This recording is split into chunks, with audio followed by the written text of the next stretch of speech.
Achtung, dies ist ein Meinungsblock. Alle Talks sind reines Stammtischniveau, mit humoristischen Ansätzen, oft emotional, manchmal auch polemisch. Erwartet keinen analytischen Expertentalk, liebe Freunde. Hallo, Moje, Jode Dach, herzlich willkommen auf meinem kleinen, bescheidenen Kanal. Ich bin der Leo, schön, dass ihr eingeschaltet habt. So, liebe Freunde, das erste Heimspiel im Jahr 2025 steht an. Wir spielen gegen Elversberg und ich möchte euch an der Stelle meine Gedanken vor dem Spiel mitteilen. Ein Spiel, bei dem ich leider Gottes nicht dabei sein werde. Denn der Dienstplan bei meinem aktuellen Job hat sich geändert. Ich hätte eigentlich letzte Woche Samstag, wo ich noch in einem Freizeitausgleich mich befand, frei haben sollen. Allerdings durch das Verschieben des Dienstplans, durch die Änderung, ist es dann halt diesen Samstag. Naja, das sorgt natürlich dafür, dass ich da garantiert nicht mit Wehmut weggehen werde. Und ich kann nur sagen, Gott sei Dank wird sich bald bei mir und auch hier einiges ändern, wenn ich dann die besseren Arbeitszeiten habe. Aber das soll es erstmal an der Stelle gewesen sein mit dem privaten Bereich. Bevor wir über das Spiel reden oder beziehungsweise meine Gedanken vor dem Spiel, möchte ich euch dann noch ein bisschen an meinen Gedanken teilhaben lassen zu einem, ich sag mal, Deal, der kurz bevorsteht. Es ist schon kein Gerücht mehr, liebe Freunde. Also, anscheinend werden wir wohl demnächst von Adidas ausgerüstet werden.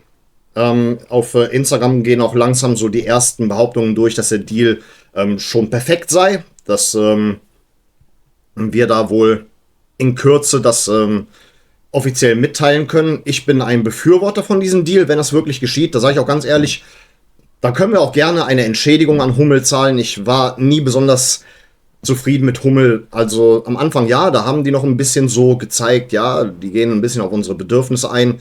Das Jubiläumstrikot war geil, das Conference League Trikot war geil, auf jeden Fall. Aber danach haben sie immer mehr und mehr nachgelassen und ja, keine Ahnung, da war ich sogar mit Ulsport irgendwie zufriedener, weil die waren etwas mutiger. Wobei, für Mut ist Adidas nicht bekannt, sondern eher für Eleganz, würde ich mal so sagen. Eleganz, Prestige, das sieht natürlich viel geiler aus, wenn du dann an den Ärmeln die 3 Streifen hast. Und mal abgesehen davon, ich mache mir Hoffnung, dass der FC tatsächlich Teil der Adidas Originals Kollektion wird. Die Originals Kollektion bringt ja immer ältere Trikots von Adidas, wenn sie dann mal einen Verein zuvor ausgestattet haben, wieder zurück. Alles auf Retro-Look, auf Vintage-Look, zum Beispiel vom AS Rom, haben sie dieses Jahr beziehungsweise, ja, doch letztes Jahr, das 1993er Trikot wieder rausgebracht, mit dem sie die AS Roma ausgestattet haben. Wartet kurz, ich zeig's euch. Ich habe mir das gute Stück nämlich gekauft. Ja, so sah das 1993 aus und sie haben es wieder rausgebracht. Ich fand das halt geil mit diesem Retro-Look, mit diesem Retro-Wolf da drauf, den sie ab den 80er Jahren getragen hatten. Ihr seht, sie haben auch wieder den Sponsorenflock drauf getan. Hinten ist nicht Ike Hessler, der aber in dieser Saison in diesem Trikot gespielt hat, sondern die Nummer 7 von Sinisa Mihajlovic. Aber falls ihr Interesse daran habt, könnt ihr im AS Rom Shop oder auf der Adidas-Seite bestellen. Bei AS Rom auf jeden Fall mit einem schönen altmodischen Flock-Design. So, Trikot habe ich wieder weggetan. Und das ist meine Hoffnung. Ja, viele sagen, das machen die doch nur für europäische Top-Vereine. Obwohl wir ein Top-Verein immer noch in meiner Wahrnehmung sind. Sicherlich kein europäischer, dafür fehlen uns die Titel. Aber die kommen ja auf uns zu. Die wollen ja uns ausrüsten. Wir haben ja nicht gefragt, wir haben ja nicht irgendwie gesagt, hey Adidas, wollt ihr irgendwie zu uns? Sondern die kamen zu uns. Die wollen, dass der erste FC Köln ihr Kunde wird. Und das macht mir Hoffnung, weil wir FC-Fans sind ja für unsere Kaufsucht bekannt. Das heißt, Karnevalstrikots und Originals-Trikots, da mache ich mir schon Hoffnung, dass es tatsächlich umgesetzt wird. Aber gut, so viel zu diesem möglichen Deal. Vielleicht ist es ja in wenigen Stunden offiziell. Da können wir auch gerne, wie gesagt, diese Entschädigung an Hummel zahlen. Mir egal, ich werde denen keine Träne nachweinen. Ist ein toller Ausrüster, Adidas, und im Nachhinein, es werden so viele Trikots dann verkauft werden. Das wiegt das Ganze wieder auf. Ich hoffe nur auf einen langen Deal. Gut, ja, kommen wir zu unserem glorreichen FC. Also wir haben wir haben eine neue Verletzung. Das ist aktuell Luca Kilian, beziehungsweise keine Verletzung, der hat Grippe. Nun ja, oder krank steht hier. Und natürlich die üblichen Verdächtigen, Marc Uth, Matthias Olesen, Luca Kilian sowieso. Bei Julian Pauli ist auch unklar, ob er sich langsam von seiner Gehirnerschütterung erholt. Das ist vollkommen unklar. Christensen sowieso nach wie vor nicht dabei. Und bei Tim Lemperle, da ist jetzt auch noch unklar, ob es zu einem Einsatz kommen könnte. Ich bezweifle zwar von Anfang an, aber Gerd Struber hat da ein bisschen was in der PK angedeutet, dass da eine Möglichkeit besteht, dass er spielen wird. Ja, das ist dann jetzt erstmal alles, was ich jetzt für diese Woche zum FC zu sagen habe bezüglich unserer Mannschaft. Kann sein, dass es zu einer Systemumstellung kommt. Ich hoffe nicht allzu stark. Also Gerd Struber sagte, wir wollen irgendwie all in gehen. Naja, sind wir auch gegen Elversberg gegangen. Zwar mit einer Viererkette, aber ich unterschätze die nicht.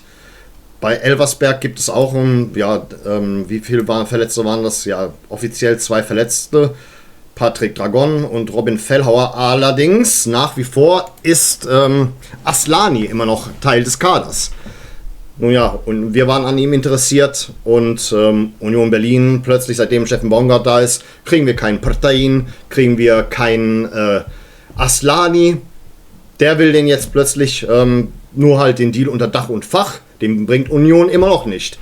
Das hätte eigentlich uns gut in die Karten gespielt, wenn dieser Deal jetzt durch wäre und er am Samstag nicht spielt. Das wird sich natürlich auch ein bisschen auf meinen Spieltagstipp, wie soll ich sagen, das wird ihn beeinflussen definitiv. Und ja, auf der Pressekonferenz wurde Christian Keller, der dabei war, angesprochen, was denn nun ist mit den Stürmer, ob wir jetzt einen Stürmer bekommen oder nicht. Und da hat er wieder ein bisschen rumgedruckst, hat wieder die üblichen Sachen erzählt. Ja, wir stehen mit einigen Leuten im Austausch. Ja, okay, wenn du im Austausch stehst, ja, keine Ahnung, ey. Und da hieß es dann wieder das übliche, ja, im Winter ist es schwerer, Spieler zu verpflichten. Die wollen ihre Vereine nicht verlassen oder wollen nicht zu einem Zweitligisten gehen.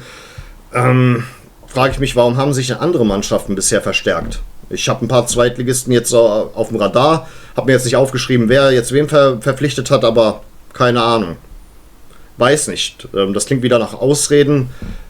Ich weiß, die Spieler sind teuer, generell für den FC, aber ja, was soll ich großartig sagen? Ich habe jetzt hier oft genug gepredigt, man könnte sich doch mal in Osteuropa umsehen.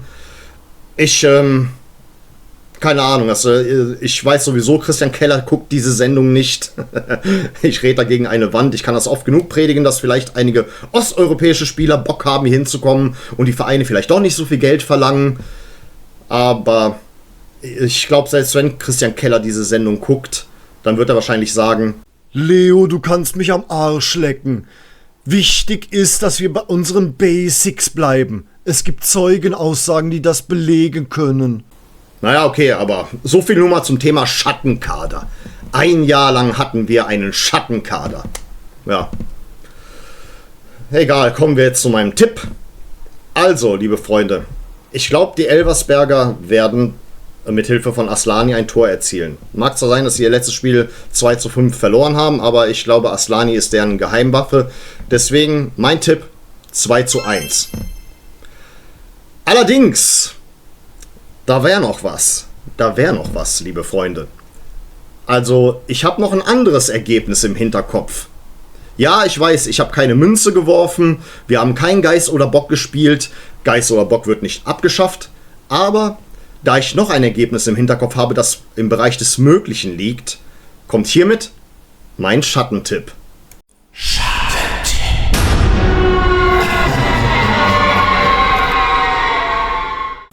Ja, und mein Schattentipp lautet 1:1.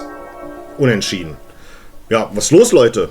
Warum sollte ich denn keinen Schattentipp noch irgendwie mit integrieren? Ich meine, es ist doch deutlich schwerer im Winter einen Spieltag zu tippen.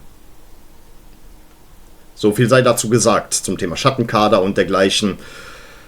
Aber gut, das war's dann erstmal bis Sonntag. Da werden wir dann über das Ergebnis sprechen und dann bedanke ich mich recht herzlich für eure Aufmerksamkeit. Vielen Dank fürs Zusehen und dann würde ich an der Stelle sagen, auf Wiedersehen, denn wir wollen uns noch wiedersehen.